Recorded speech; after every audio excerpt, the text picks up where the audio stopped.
Stand in a spooky circle and open up your memory box. It's time for another Check for Traps Picard review. This time it's episode 8, Broken Pieces. It's 8, right? Or is it 9? It's episode 8. It is 8, right, cool.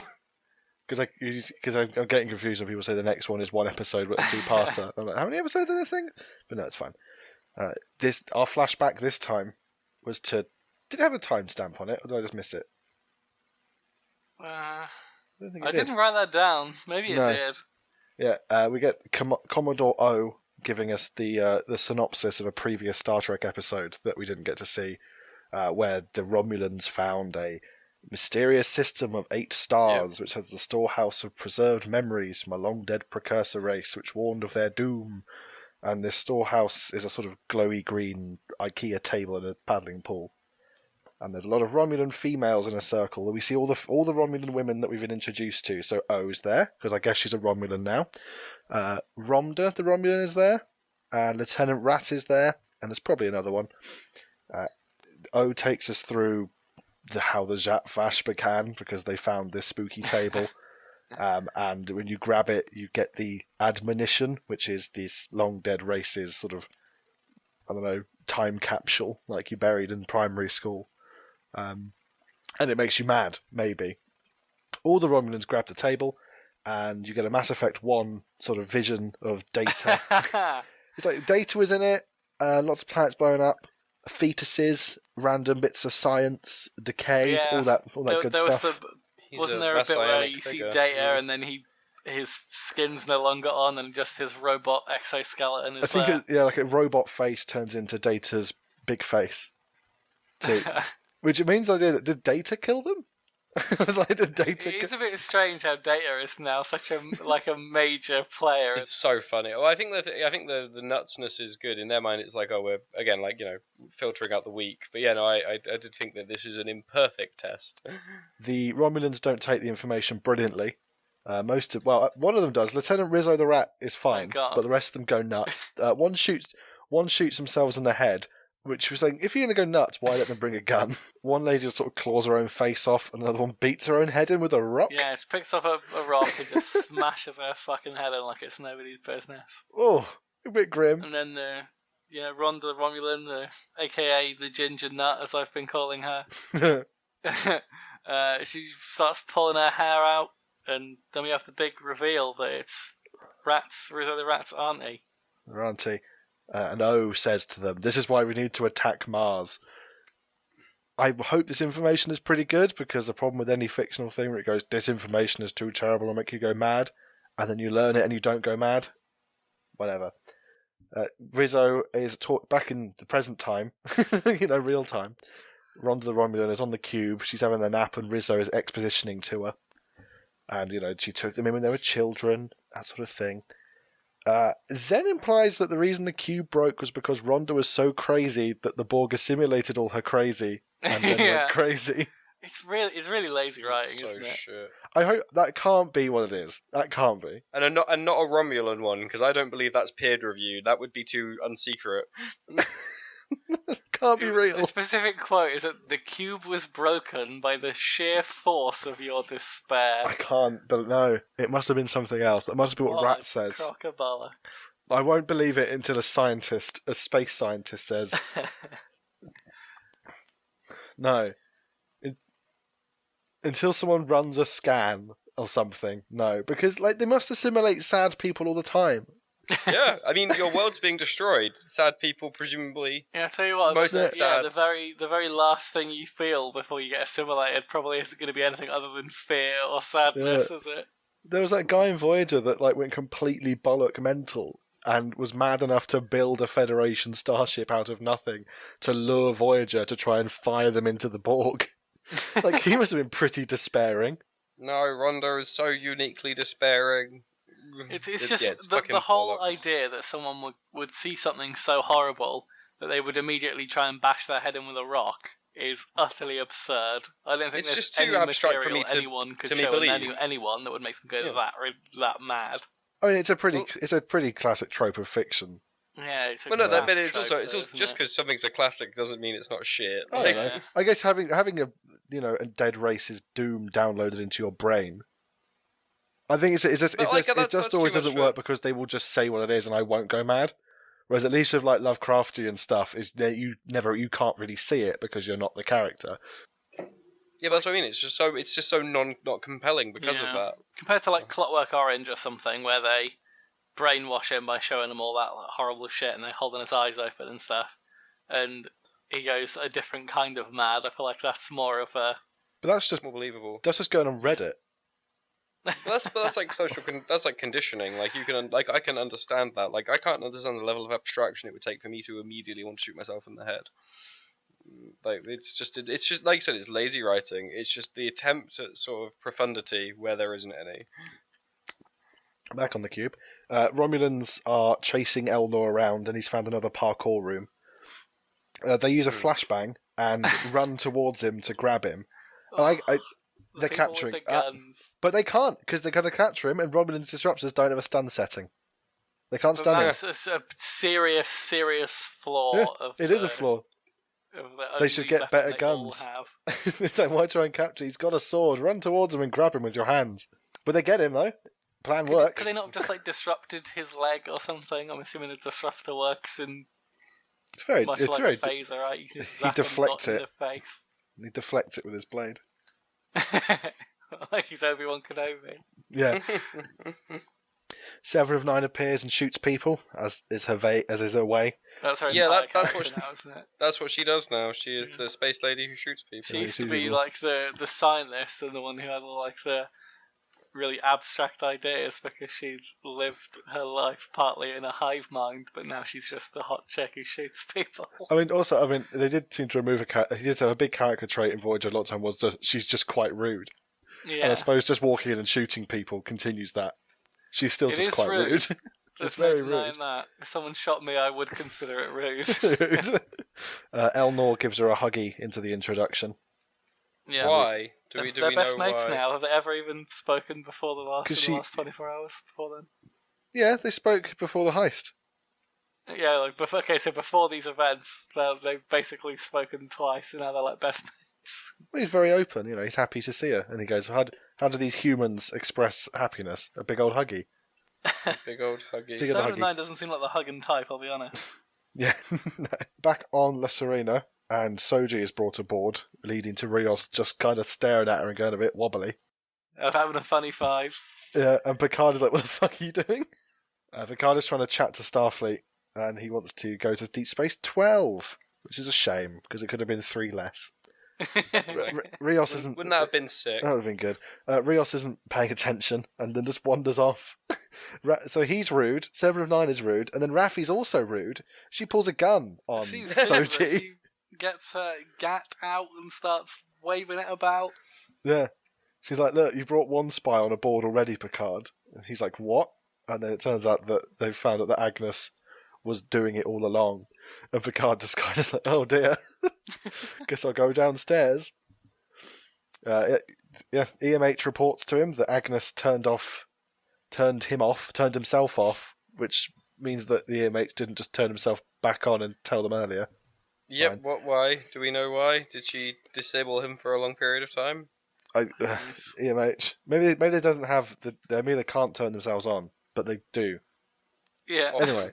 really, you think they'd be monitoring at all times as a computer would be designed to do.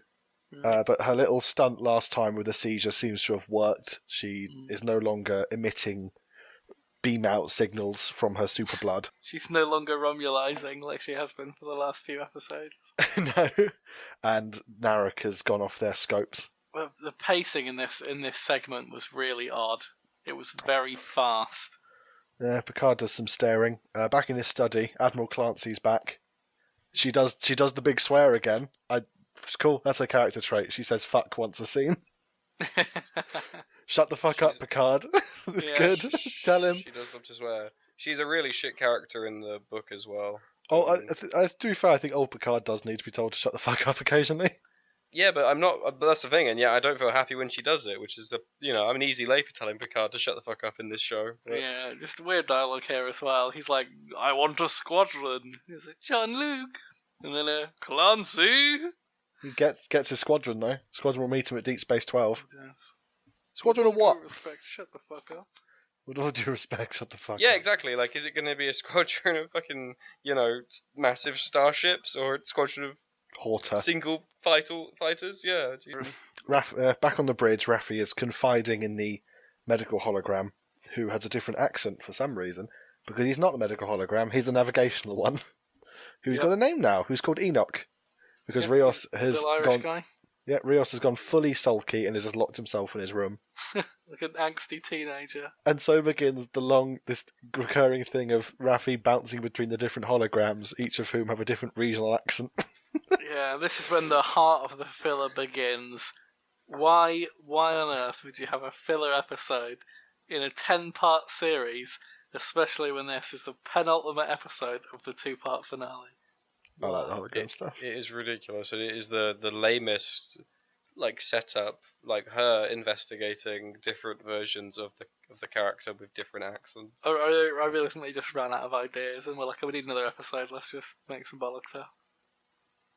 Oh yeah, no, it's just unforgivably we've wanted an episode where everyone talks through interesting things for ages, and instead we got just this. Yeah, one man does 5 accents, and occasionally they apply some CGI over his eyeballs. He wears a hat sometimes.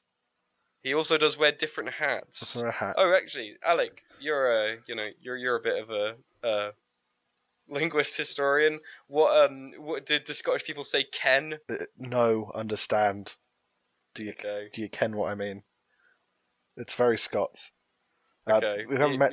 Me and Ruben were wondering because the Scottish person didn't sound like any Scottish person I'd ever heard. Yeah, he sounds like he does like someone imitating a bad Scottish accent. I mean, unfortunately, it is a word. Scots is very. No, I believe it's a word. I just wanted to know the application of it because I'd never heard it before. The Enoch, the ENH, tries to identify Soji because Rios clearly knows who she is, but he can't manage it. So Raffi instead shows him the mad Romulan scrawlings from her brief foray into the Cube CCTV system, and he identifies it as an 8-star star system, as 8-sun star system, I suppose. And he's like, look, there is none on record. We don't know about any, but they're really rare. So if there was one, we know where it was. Romulans have hidden it. Raffi starts to put it all together. And then Enoch does this kind of little face grab thing because she gives him a hug. He was so adorable. He's like a drama school kid who's been given a sweetie. I mean, I thought it was weird she decided to show the scribblings to the navigational hologram and it just so happened to be a star chart. That was a real good bit of luck there. Yeah, exactly. There's so many little weird things and what each one of them knows. The thing is, it felt contrived in a way that this episode really didn't need to. I feel there was a much easier way to get to this point, but I guess they just maybe did they run out of budget? Were they okay, everyone can only talk to each other, but also I'm not thinking of unique and inventive things to talk about, so just make some accents up. Cristobal, I'll see you in a bit. Meanwhile, on the Cube, Rizzo the Rat is examining the scene of Elnor and Seven's murder party, and works out that it's 7 of 9 pretty quickly because they left. She shot them for one, and then left little Fenris Ranger medallion behind because Elnor is a messy boy and litters, and no one picks up after him. Elnor and Seven are in the Queen's cell, and Seven is doing some Borg nonsense, whipping some green cubes around and stuff. And in the most unintuitive user interface ever. There's no words, it's just shapes. It's because it gets directly into her brain. They don't need to label it because they're spooky Borg. That's what it is. She when she was one of those kids who was using when they teach bonobo chimps to speak using a lexicon, it was like that, just pressing shapes. No, it's actually one giant bop it. That's how they use the Borg chip. Their old interface involves you firing tubes out of your hand into a wall.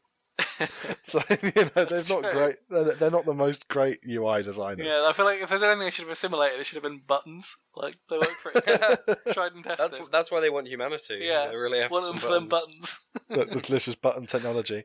The Queen cell sort of starts to power up, and there's some classic green Borg lightning running up it, which was nice. See the lightning again. Getting real Borgy. The Rommies are like, what the fuck? And there's the cube has started regenerating. Because the cubes can regenerate, and they've changed the regeneration. Regeneration used to be in the old ones, it just kind of magically melded back together. Yeah, it was. I assumed it was nano machines or something. But right? now there's actual beasties. You see little big robots fucking running drones around. Flying around. Where do they store all of these drones? In the walls, in the cube. Tens of thousands of them. Yeah, but the cube is huge. Like Borg cubes are massive. Drones to repel the entire thing. It doesn't make sense. Yeah, they're Borg. They're probably simulated. That's a step down in technology. They should have stuck with the nano machines. Thing is, you watch the original ones, and it makes even less sense because there's a bit where the Borg are chasing the Enterprise, and they're like, "Oh, they're regenerating. Let's have a look." And there's just bent pipes just unbending themselves. That is true. Like at least there's a thing now. It's a little robot, like a little welding bot or something buzzing around. Yeah, the little robots from Farscape nipping around, and they're all scuttling in the hole, nipping it all back together, and the Romans are having a bad time. But to interrupt the interesting stuff, back to the ship, Picard and Soji are having breakfast. And another brief history of Data, and Picard says how much he loved him, but in his own way, to get round the fact that Picard didn't really fancy him that much. I wanted to smash my head in with a rock in this scene. Fucking ridiculous. This happens in the novel as well, like, Data is the most important man in the universe now, to everyone. When Picard was like, I was different then, it was like, yeah, but you were meant to be 65 at the time. And it's just weird for an old man to be going, God, I was such a young idiot, when he was still an old man. Raffi is now meeting the emergency engineering hologram, who is Scottish. Excellent. Is that a nod to Scotty, Must be. You think? He's called Ian, which is just a fun... I love... I enjoy any time the word Ian is brought into an American production. I love it, the fact that people are still like, oh, here's Ian. Great. And he's got a funny little beanie hat on, which is also excellent. He is very talkative, but also he can't say why Rios was so shooketh by Soji's appearance. And Raffi continues to probe the different holograms for explanations on the 8 star systems. This one says he doesn't reckon it could be natural, and it has to be built. Yeah, that they had to move the suns or the planetary bodies or whatever with a big old planet-moving ray or something. Yeah, not sure. What a load of crap. I'm not sure that would be in his remit as an engineering hologram. Yeah, surely he just knows how to fix it. Yeah, it seems a bit out of his... Surely that's like... He knows how to refuel a spaceship. I guess he's plugged into the computer, but then why not just ask all the questions of the same one? And the answer is, because you've got that funny little hat, and you're putting it on Rios, come hell or high water. And then, Raffi somehow fucking deduces, like she's Sherlock Holmes, that the reason why someone would try and move 8 planetary bodies elsewhere just on a lark is because they're trying to send a message. She is the conspiracy. She is the conspiracy theorist. Show of power. I mean, she's a conspiracy theorist and a drunk, which is the only time. But I bet she's right as well, which is the gall of the matter. Like, this show doesn't have characters say theories that are wrong, as far as I can tell. So that's definitely just what it is. We have to believe that fucking crock of shit. It was a bit odd. Raffi goes to order herself some booze. And the hospitality hologram turns up and says, look, you lock yourself out the booze, you can have no more booze. No, you can't override the lockout. No booze for you. And they have another chat, and the hospitality hologram explains that he can't really explain it properly, but all the holograms are not just looking like Rios, but they're kind of like him as well. Based on his personality or something? Yeah, they're all different bits of him. And the hospitality hologram is very insistent that somebody needs to go have a chat with Rios because he's really bummed out. But Rios doesn't like any of the holograms. And to be fair, the hospitality hologram is so intense, I don't really blame him. They hint as well that Rios, when he created the personalities, deleted some things from the personalities, so he didn't want our personalities to know. Which kind of insinuates he's trying to hide something, which comes relatively apparent later on in the episode. Do you think he just deleted such random... I think that's why he did the emergency the engineering hologram knows stuff about planetary bodies, because he deleted the planetary bodies hologram. I think it's weird they don't have one hologram for everything. Why isn't it just the same one? I mean, though, at one point they say, someone says, I can't remember who, says that he seems to have edited the basic 5, which implies that there are 5. Do you think he deleted the ability for the medical hologram to turn itself on? Yeah, I think that is the only explanation I can think of as to why. But no, because it turns itself on. It turns itself on when Jurati's having a fucking panic attack. It deleted the dramatic timing inhibitor in the holograms. So now that...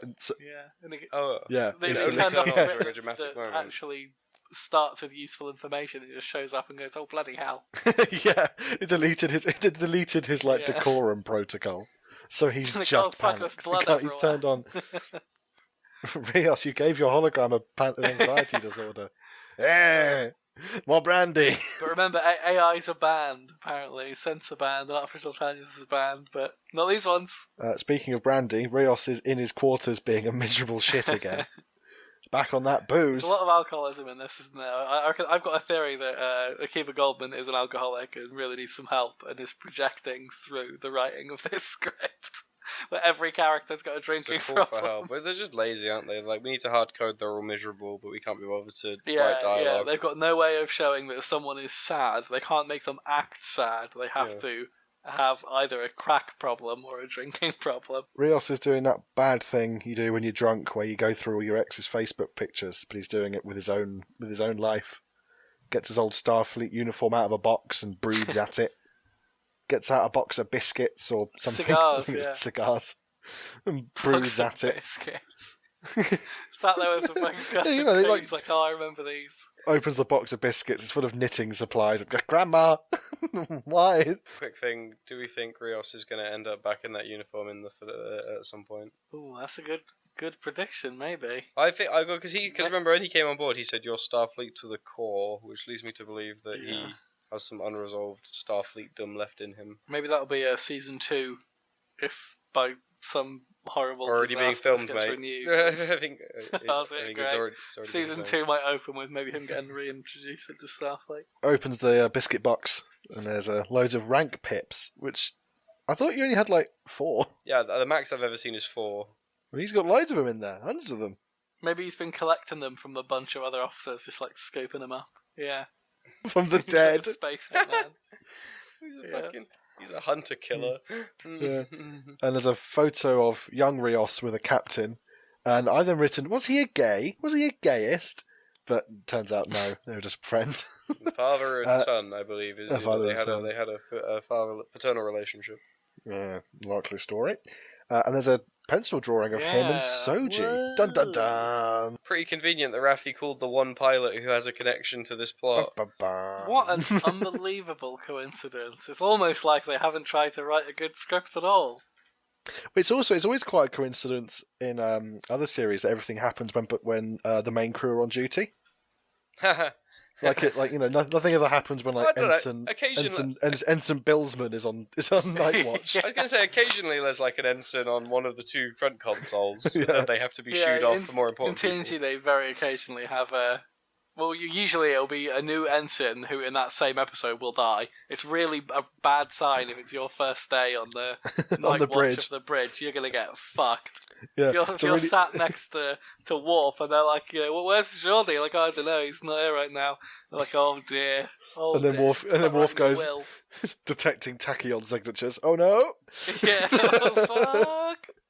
I will just kill you now. Ensign, I will just kill you now. It is more honourable. In Klingon, do you reckon it's dishonourable to die by console explosion? Does that count as dying in battle, do you think? Yeah, like because they always go like, he's not in the honoured dead and Stover Corps because he didn't die in battle, but like it must be quite difficult to always die in battle. True. Like, what if you're just really good at battle?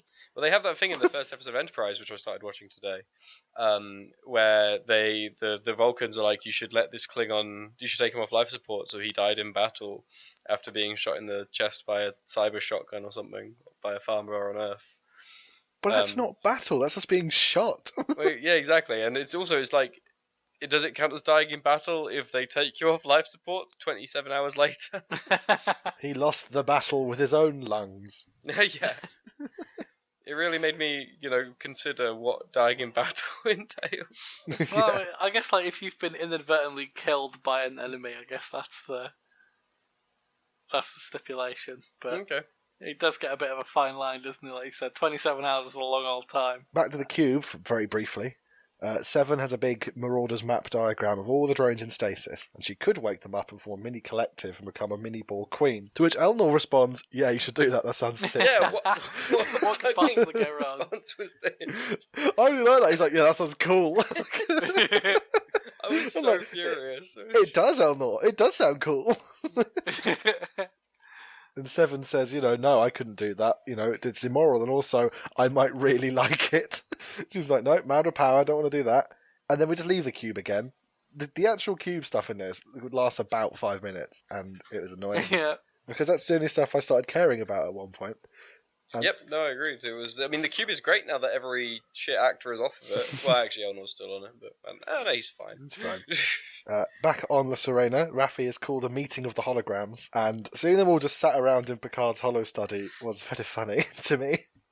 I don't know. I know they're all wacky and goofy, and it was a bit of a waste of time. But I enjoyed the hologram putting together the Russian doll of Rios's psyche via all these silly holograms that are all bickering with each other. I feel like if it was TNG and they were doing the usual 24 episode season, then it wouldn't look so out of place. Also, when you've got limited time, just get the content in. Also, if it was just interesting, if they were working through an actual problem, the problem here is that she doesn't want to knock on his door. Yeah, that's true. She could have just gone and asked him. And the problem is, how do you solve a problem like Captain Rios? Sure. Sex about Rios. Yeah, and the answer is just nag his holograms until they remember something. What is that? You recognise Soji? They're all like, yes, she's called Yana. What happened to her? Dunno. Something to do with his old captain.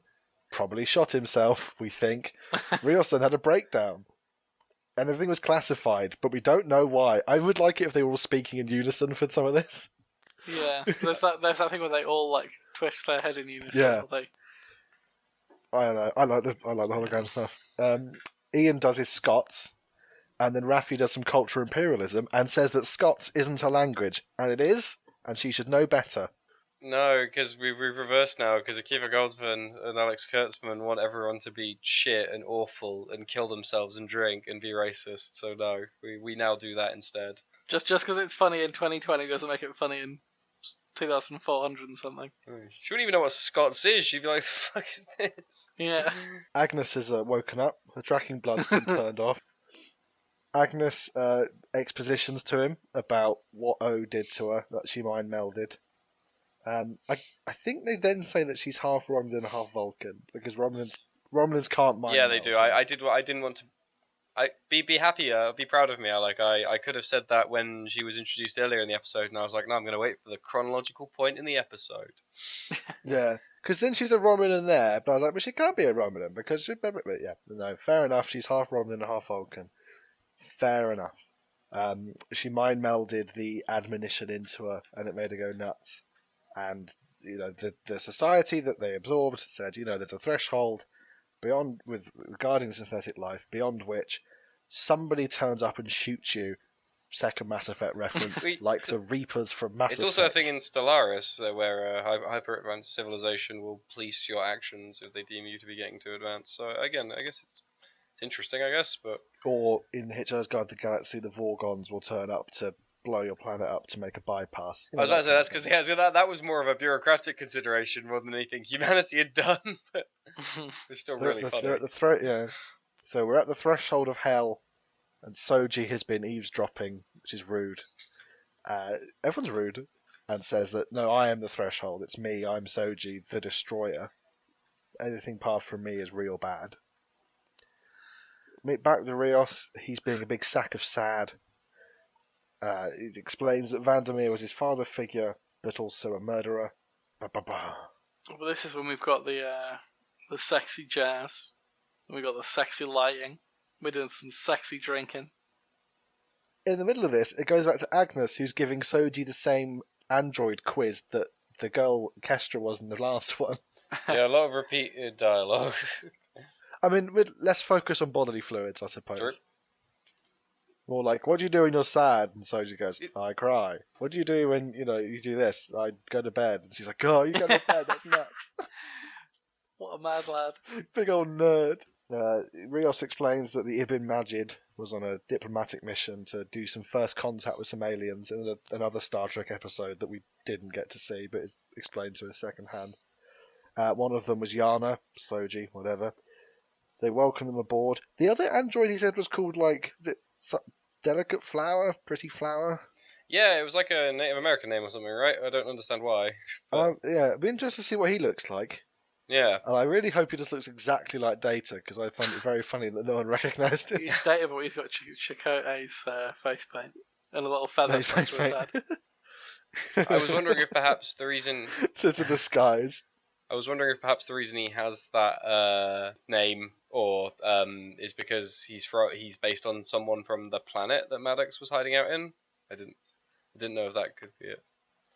Oh yeah, maybe. Yeah, maybe the planet is synthetic and that's why Maddox is there, just because the other ones are there already. I mean, I hope it would end up to be like just Data with a moustache. Vandermeer shot both of them.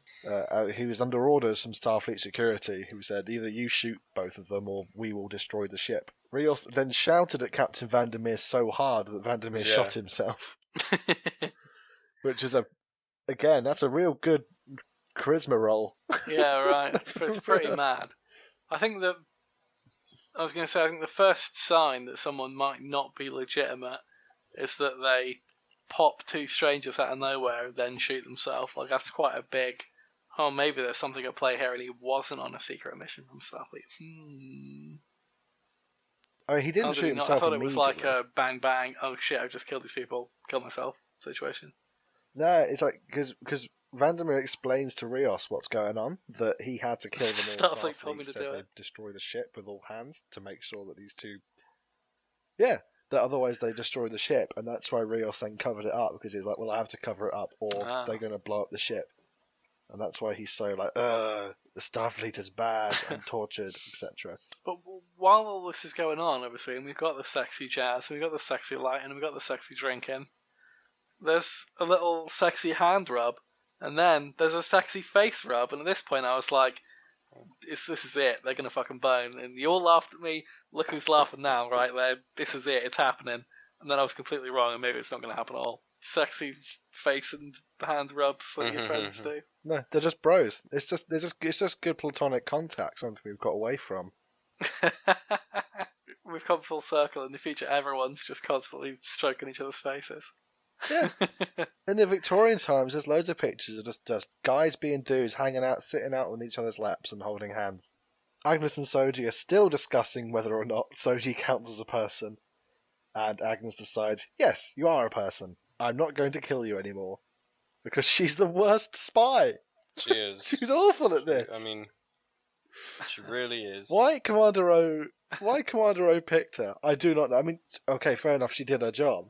But bloody hell, was she pretty bad at it. Like, found out immediately as well. Yeah, and then as soon as she meets any resistance to her spying, she's like, well, I'm not doing that anymore. But no. I like my favourite part of her sabotage of the mission was, I think we should go back to Earth. Yeah. Maybe we shouldn't go there. Then it's like, shut up. Oh, okay.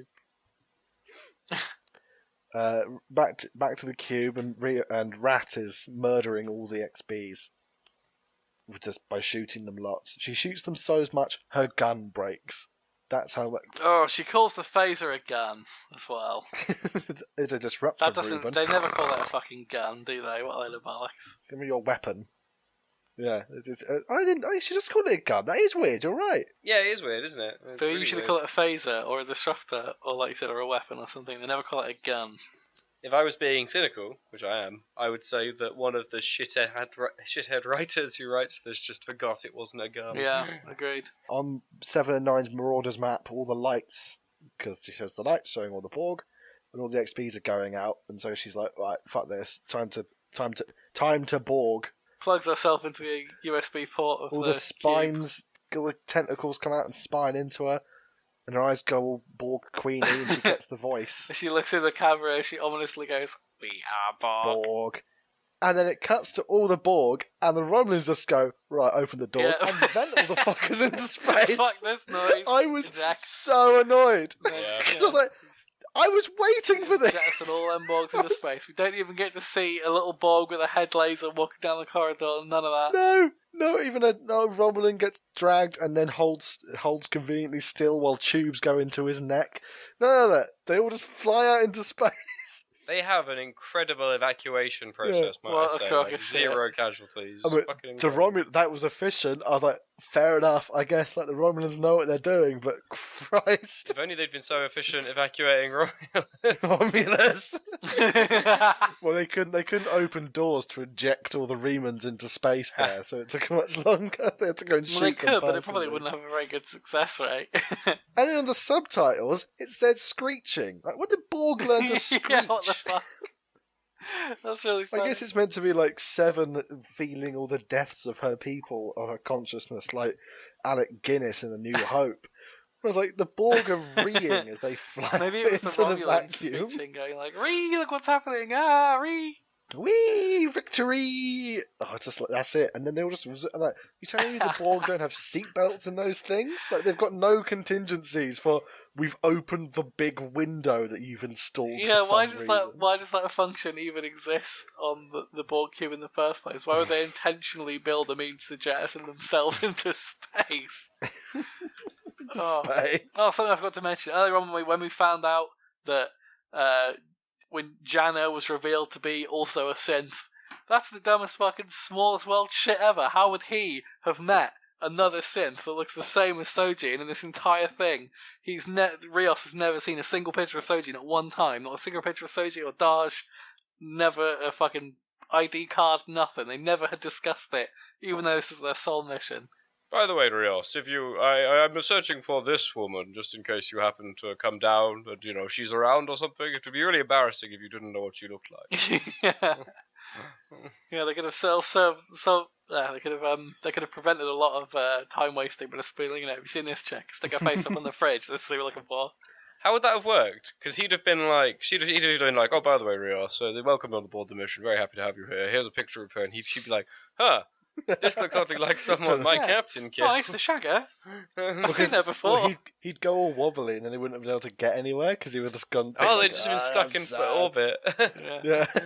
We've been complaining in episode 4, going, they still haven't left the fucking planet. The pilot's just being miserable now. We don't even know why. And there's so many holograms. Yeah, they were like just Picard and Raffi are just trying to so. You're the Scottish hologram, yes? That I am, pal. Would you like some heroin? Like an iron brew and a haggis, you daft slag. I've got a munchie box for you, pal. What it's is got a deep fried pizza in it. Munchie boxes are the finest contribution of Scottish civilization, in my opinion. You can get it from like a lot of takeaways there. It's like a deep fried pizza, a kebab, chicken wings, chips, onion rings. They're great. Ooh, yeah. It's everything. It's everything. I thought it was the chocolate munchies, but in a box. No, oh dear, no. There's probably a battered Mars bar in there as well. Oh. So the Borg have screeched, and back on the Serena, Agnes is repenting for her ways, her terrible ways, and Rios is apologising to Soji and presents her with her favourite foods. But how does he know? And her favourite foods are chips and peppermint what the fuck? milkshake. Yeah. Is it peppermint? Yeah, who dips She's chips gross. in peppermint milkshake? She's peppermint really ice cream? grim. Yeah. When I was a kid, I once dipped roast chicken crisp in toffee yogurt. That was a mistake, wasn't it? On a dare. Actually, not your favourite that's dish. I like quite toffee enjoyed. yogurt and I like roast chicken crisps. Yeah. So by that logic, I guess I like them both together, but probably not regularly. Yeah. People do dip fries into milkshakes quite often. Yeah, though. they're weird people. It's a thing. They're wrong'uns. They are weird people. I mean, she's a robot, so weird person. Raffi catches everyone up on what she's been learning from her sort of Sherlock Holmesing around with the holograms. That you get past a certain point and you attract the attention, and someone turns up and zaps you dead for daring to build robots. What we all knew, the Romulans did the Mars attacks to stop the Federation researching synths. We know, that's fine. Warp fuel can't melt steel beams. Mars was an inside job. Synthetics weren't advanced enough to gain sentience and then attack, etc., etc. Except in that one bit we see them, they do seem to show some form of agency, so that was confusing. So, they tell her, and, Rios met with these emissaries that looked like you, Soji, from your planet. And at that point, Soji gets very cross and commandeers the ship and locks them out of the...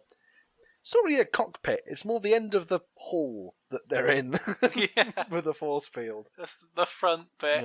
Yeah. All her memories are coming back, and she remembers where her home world is and how she can get there using Borg transwarp conduits. And Rios sings a lullaby which just turns the ship off. And she's just like, damn, yeah, you it was foiled a bit odd. me. Also, she knows how transwarp conduits work. I think that isn't that a technology which is exclusively known just to the Borg. Well, Voyager travelled through the conduit. I think it's just no one else uses them because they're dangerous. Subspace tunneling. There was another race that used subspace tunneling. Was it the Vaduar or something? That's where Voyager had a lot of subspace tunnels and stuff like that. Yeah, they were in a weird quadrant. Yeah. So after Rios pulls his wicked "I can sing the ship to sleep" move, Picard just goes, actually, she's right. We should go there anyway. He doesn't do very much in this episode, does he, Picard? He just kind of bumbles from scene to scene. This is like the time he makes charge. Sits in Rios' ship and tries to turn it on, and then realises he doesn't know how to steer it because he can't use the new interface. That was funny. Guess we aren't seeing Deep Space 12 or the Federation Squadron this time. Yeah, fucking bullshit. I bet we're not going to see Deep Space 12 either. Brilliant. And they open a transwarp conduit and zip away to Soji's house. But who else is zipping away to Soji's house? The Romulans, because all the warbirds have turned up at the cube, and they're zip-offing as well. And right when they start zipping off, she gets a little compass out, and the compass starts spinning around. And then I was thinking to myself, what the fuck's that compass doing? There's no magnetic field. You're in space. You're not on a planet. Compasses only work on Earth because Earth has a magnetic field. Rios, I mean, it's broken. That's a very big point about the compass, that it's broken. And Rios says something about the transwarp conduits emit loads of stuff, and they've got a really bad gravimetric shear. So I guess it could be that just the transwarp conduit is such a big hole of gravity that it's pulling the compass to. Would a compass point? I guess the logic would be if the gravitational pull was strong enough to affect minor objects, but then that really raises questions about how much it's being exerted on the ship itself. It's more that it would be magnetically effective first. This is supposed to be some symbolism, but some symbolism that's supported by dubious and very narrow-minded science that TNG. Yeah, for a show that's like a science show, sci-fi. There ain't a lot of sci. There's a whole lot of phi. Yeah, I mean, it does have telepaths in it. Well, no, but even when TNG had telepaths in it, like, they were still grounded. Like, the conversations were more believable. They were better, although at least they followed an internal logic that we could understand. And these don't. Yeah. This episode was shit. Oh, we not reached the end, sorry. And then it was shit. And then President Abraham Lincoln flies out the transwarp conduit, riding on a bear, wielding an AK-47. Lacerina. What you said. Says, I didn't free the Mexicans, Rios. So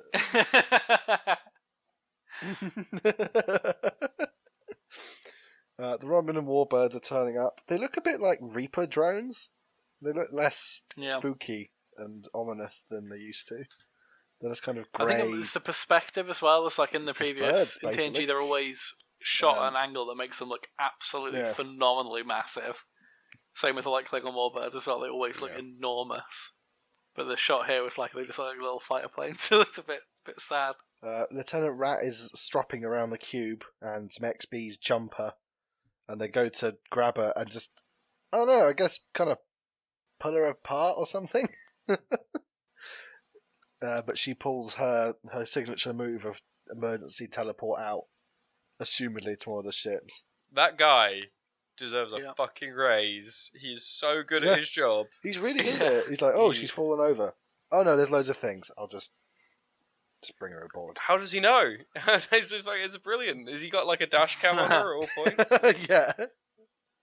I reckon she's got like a little. She didn't have time to press it. She was being fucking. All four of her limbs were about to be torn asunder.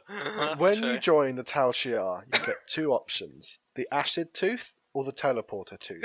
Most people get the acid tooth because it sounds cool. But but for clever boys, you want the teleporter tooth because you bite that and you get teleported back to your ship. It's much smarter. Or maybe it's like you get acid on your left incisors and you get teleported on your right incisors, so you really don't want to fucking miss them. Oh, do you reckon everyone who's first in acid was trying to teleport themselves out? They pressed the wrong dental implant. They just spat acid all over the place instead. 7 of 9 decides not to go full Borg and de-spines, and that's it. That's her thrilling return to the cube is over. Yeah, I think that's all the Borg we get, and then what a load of crap. I thought that was going to be the end of it, but no, we get a little scene on the Serena where Picard is reminiscing about being a young man. So by Star Trek standards, he's probably 40, and he's doing night watch on the Reliant, which I'm assuming is meant to be the ship from Wrath of Khan. Picard gives one of his speeches about not giving in to fear. But Rios goes, but I'm really scared of Soji. She's really frightening. And they've arrived at the transport conduit. Soji opens it up, and as they go in they go. But oh no, Narek's ship decloaks and follows them in. Dun, dun. Dun dun dun. Why Narek hasn't been cloaked the entire fucking time? Yeah, wouldn't you just keep the cloak on 24/7? I would. Yeah, because at one point he's about 40 meters behind them, not cloaked. Yeah. And when he loses them, he's like, "Oh no, angry." So it's not like it was a part of his grand plan.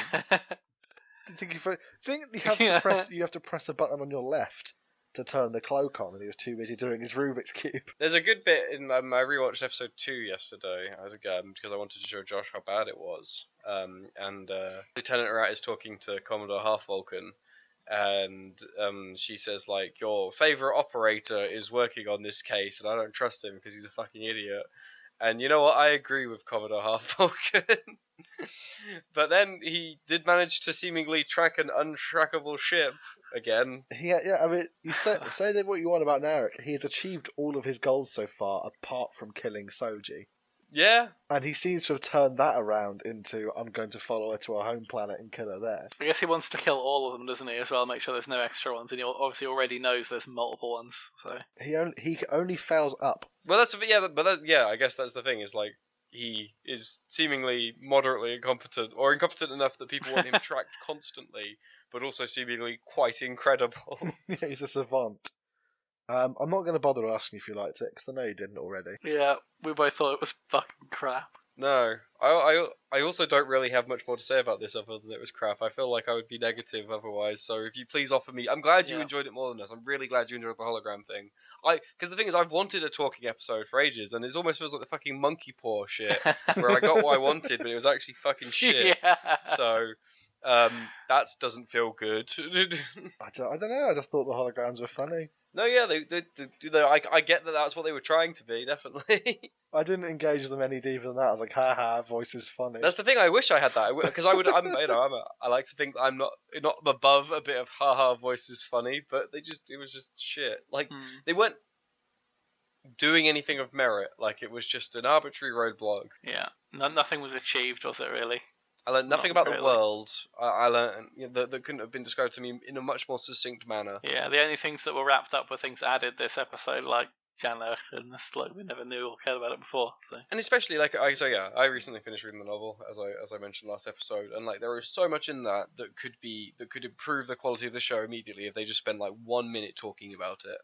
Like there are so many interesting things in there that make the leap from like what we saw the Federation like to what it is now so much more plausible. And instead we had the Christopher Rios hat show, and that's not fucking like kosher. That's fucking bullshit.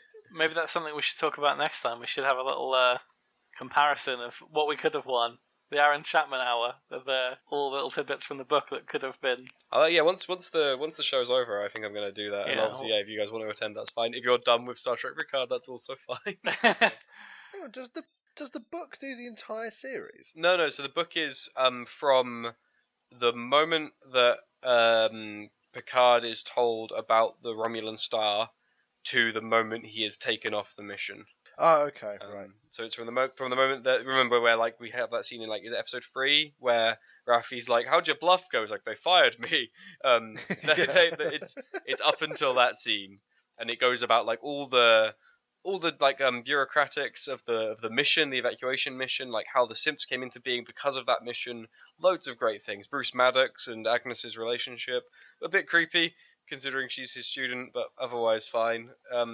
Just a really lovely setup. Should have been season 1 of this, frankly. Yeah, it would have been great. Lots of people trying to solve problems to help people. I would have been much happier this episode if it was just hologram.